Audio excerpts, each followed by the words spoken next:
はい、皆さんこんにちは。車市場好きリーマンです。今回のお話はですね、私自身が BMW、アウディ、レクサスといろいろ悩んで今回 BMW を買っていた理由についてお話ししたいと思います。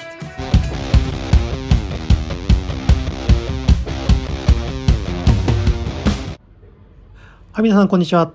いつもご視聴いただきましてありがとうございます。今回車に乗り込みながらお話をしていきたいと思います。3シリーズはですね、このエンジンかけるときいいんですよね、この音が。はい、私の好きな瞬間でもあります。今回お話ししていきたいのは、私自身が BMW、そしてレクサス、アウディといろいろ悩んで、今回 BMW の3シリーズを選んだ理由ということをお話ししていきたいと思います。私もこれまでいろいろ車の見学や試乗をしてきてまして、実際にいろいろ見てる中で自分の乗る車、自分が買う車というのを選ぶときに非常に毎回悩ましいと思うんですけれども、なんでこのレクサス、アウディ、そして BMW を悩んだ末に、BMW を買ったとかというところになりますけれども、理由は大きく何点かあります。まずは早速1点目からいってみたいと思います。まずは1点目はですね、車としてのキャラが立っていたってことですね。これは当然アウディもレクサスも BMW も、走りがいい車っていうのはあるんですけれども、何を最重視しているかという点では BMW がその走ることに対して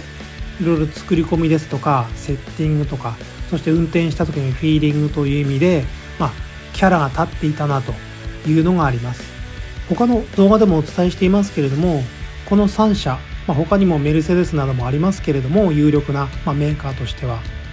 どれも走りのレベルは高いんですけれども、その中でどういう風なバランスをとっているかという話ですよね。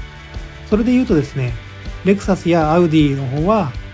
やや万人受けだったり、オールマイティな味付けになっている部分が感じられますけれども、 BMW はそれと比較するとやはり走りによったセッティングや乗り味になっているなと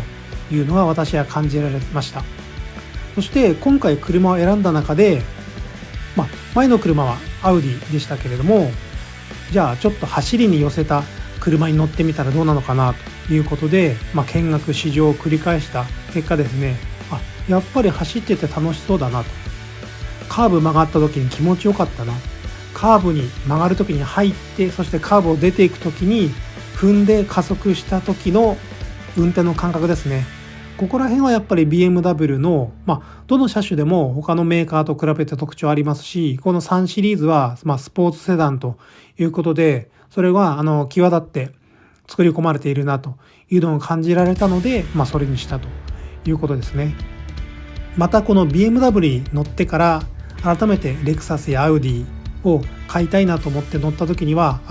やっぱりレクサスやアウディのオールマイティさ、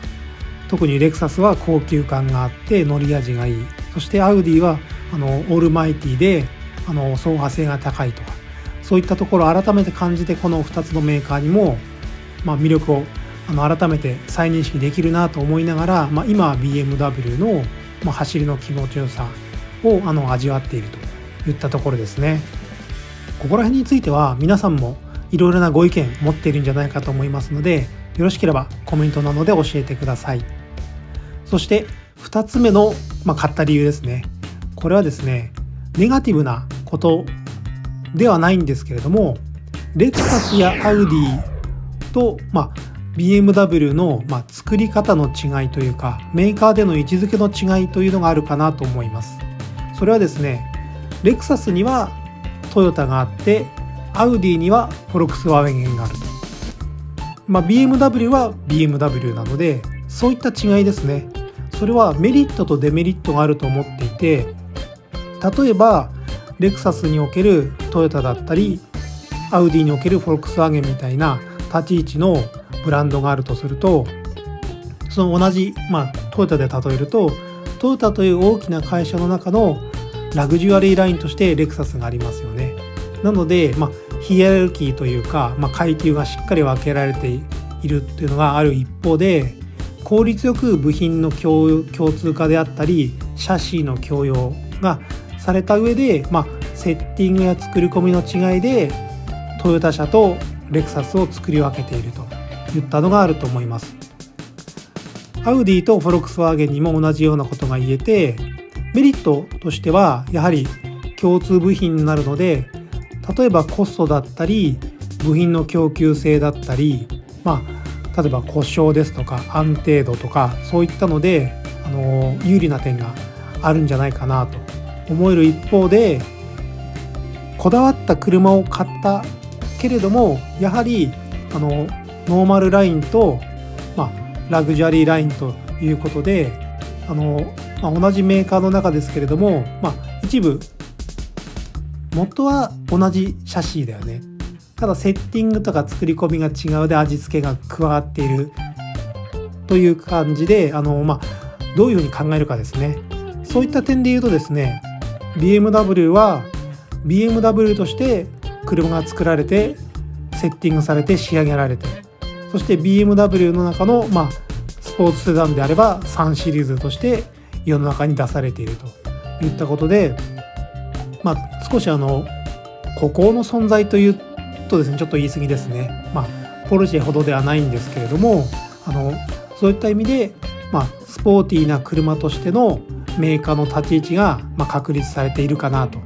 いうふうに思えたっていうのが2つ目の点ですね。あとはですね、3つ目としては結構システム面というか運転を楽しくさせるためのシステムが結構充実していたというのがあります。これは買うタイミングですとか車のモデルチェンジの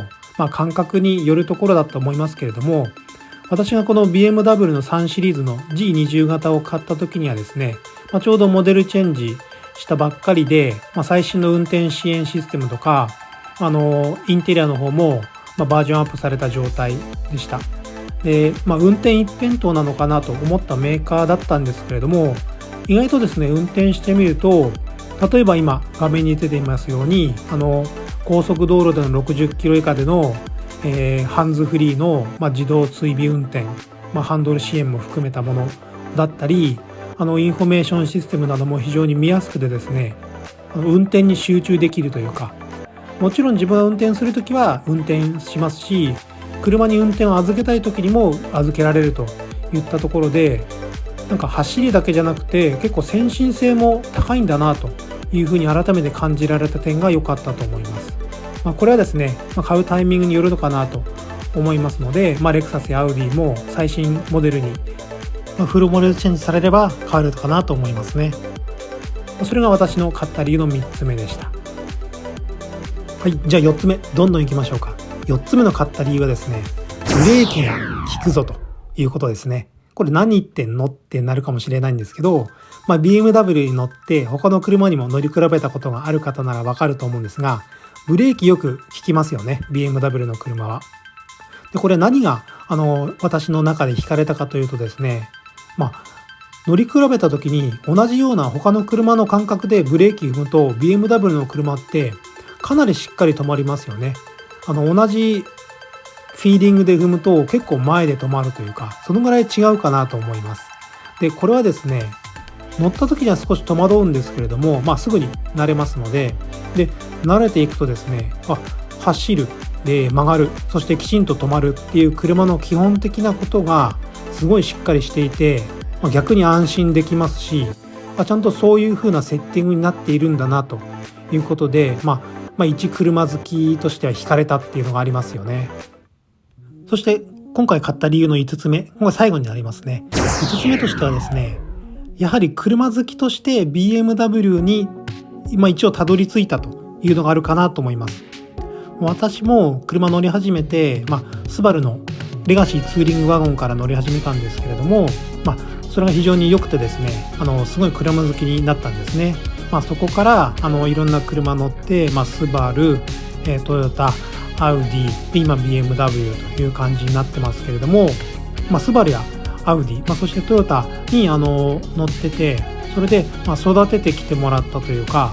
乗っていく中で車好きになっていった中で、やはりじゃあ車好きの皆さんがいいなって思ってる BMW ってどんな乗り味なんだろう、どんな車なんだろうっていうやっぱり興味湧きますよね。そしてやっぱり自分を現物で、自分で現物を確認するといったところで BMW に乗ってみて、そしてレクサスやアウディと、改めて乗り比べてみて、なるほどなるほど、やっぱりこういった車なんだ、やっぱり自分で所有してみてもっとじっくり乗ってみたいなというふうに思えたのがあります。なのでやっぱり、車が好きだったり走りが好きだったりっていう方の中で、BMW って、やっぱり一番憧れの部分もあるかなと思うんですよね。上を見ればキリがない、いろんな特徴を並べれば他のメーカーも良さがいくらでもあるという中ですけれども、今回 BMW、レクサス、アウディといろいろ乗ってきて、改めて BMW を選んだ理由というのの5つ目が、やはり車好きたるもの一度は BMW を買っていろいろ乗って楽しんでみたいといった至ってシンプルな理由になったなというのが今回の動画の最後のまとめっていう感じですかね。はい、ということで今回もご視聴いただきましてありがとうございました。よろしければチャンネル登録の方もよろしくお願いします。これからもですね、車の見学、試乗、そして小話の方をお届けしてまいりますので、よろしければ引き続きご覧ください。それでは皆さんも良いカーライフを。